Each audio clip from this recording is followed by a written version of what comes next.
আসসালামু আলাইকুম। আমি আজকে দেখাবো গরুর মাংস ভুনা আলু দিয়ে। আমি এখানে 2 কেজির মতন গরুর মাংস নিয়েছি, হাড় চর্বি সহ। এখানে 2 টেবিল চামচ আদা বাটা, 2 টেবিল চামচ রসুন বাটা দিয়েছি। তারপর 2 মুঠ পরিমাণ পেঁয়াজ একটু মোটা করে কেটে নিয়েছি রিং করে। আমি এখানে লাল মরিচটা একটু ভেজে তারপর বেটে নিয়েছি। গুঁড়া মরিচ আমি এখানে ব্যবহার করিনি, আমার কাছে এইভাবে ভালো লাগে, এর ফ্লেভারটা অনেক ভালো আসে। 2 টেবিল চামচ হলুদের গুঁড়া দিয়েছি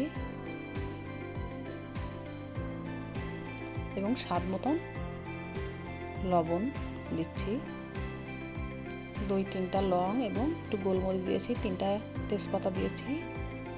অল্প একটু পরিমাণ সরিষার তেল দিলাম, এতে করে ঘ্রাণটা খুব ভালো হবে। এরপর মাংসটা আমি ভালোভাবে মাখিয়ে কিছু সময়ের জন্য রেখে দিলাম।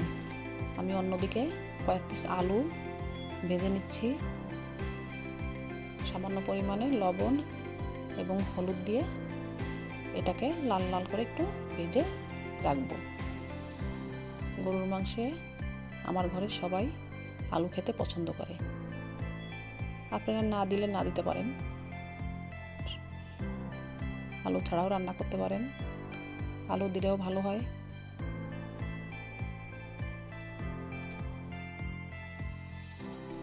এরপর আমি একটা কড়াইয়ে 1 কাপ পরিমাণ রান্নার তেল দিয়ে মাখানো মাংসটা দিয়ে দিচ্ছি।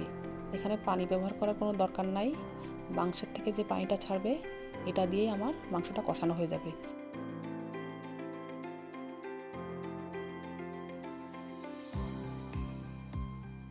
এখানে আমি কিছুটা জিরা, কাঁচা জিরা এবং গরম মশলা বেটে সেটা দিয়ে দিলাম।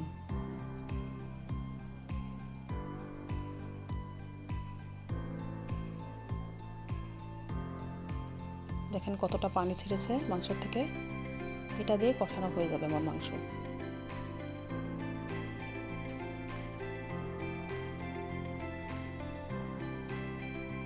দেখেন মরিচ ভাজার কারণে মাংসের কালারটা অনেক সুন্দর হয়েছে এবং অনেক ঘ্রাণও বের হয়। এখন আমি সেই ভাজা আলুটা দিয়ে দিচ্ছি।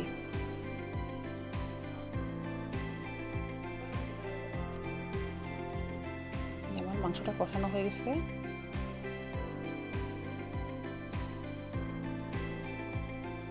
এখন আমি এখানে গরম পানি দিয়ে দিচ্ছি।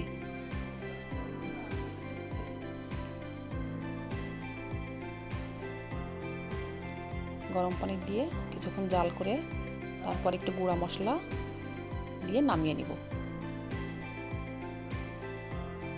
গুঁড়া মশলা দিয়ে আমি নামিয়ে নিচ্ছি।